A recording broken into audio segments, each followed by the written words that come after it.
Hello everyone, welcome to my YouTube channel.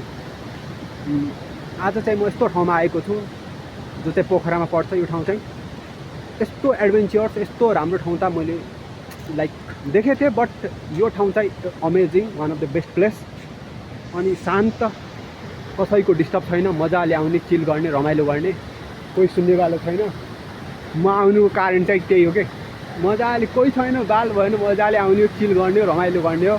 कहिलेको केटाहरू हुन्छन्, केटाहरूसँग पनि आइदिने हो।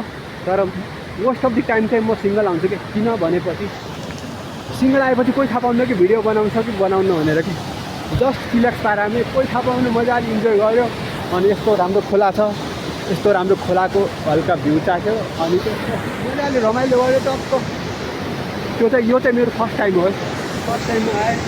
अनि पछाडि यस्तो फुल ब्लग चाहिँ मैले फर्स्ट टाइम बनाऊँ। And everyone, you guys, you support me, and I will make more and more videos if you guys support me. So उतातिर चाहिँ फुटबल भइरहेको छ, हेर फुटबल। उतातिर चाहिँ केटाहरू फुटबल खेलिरहेको छन्। अनि चाहिँ यहाँ चाहिँ खोलाको आवाज हेर न, शान्त, यस्तो आवाज छ, यस्तो आवाज, जुन आवाजले जब कानमा पुग्छ, कानबाट चाहिँ मनमा पुग्छ, अनि दिमागमा पुग्छ। इट एन्ड नर्भ्सको सेल्स, दिमागको सेल्सहरू फुल एक्टिभ हुन्छ कि। अमेजिङ प्लेस, सबैजना आउनु होला। म त आफ्नो पार्ट इन्जोय गरेर आएको छु, इन्जोय गर्ने हो, जिन्दगी त्यस्तै हो, लाइफ बनाएकै हो। सबैले आऊ गाइज, इन्जोय गरेर रमाइलो गरेर। तर यदि चाहिँ लाइक सकेसम्म एक्लै आऊ, मजाले आऊ, शान्त। यदि आउँछौ भनेपछि लाइक यो ठाउँ भन्नाले त्यस्तो साथीहरूसँग ल्याउने हुन्छ पनि, एक्लै आउने हो, मजाले इन्जोय गर्ने। भ्यूको वरिपरि डाँडापाखा छन्, हेर वरिपरि डाँडापाखा। अनि चाहिँ सेन्टरमा चाहिँ यो ठाउँ छ क्या, आफै बुझ्दैन कस्तो एमेजिङ ठाउँ हो क्या। यस्तो एमेजिङ ठाउँमा चाहिँ म आइरहेको छु।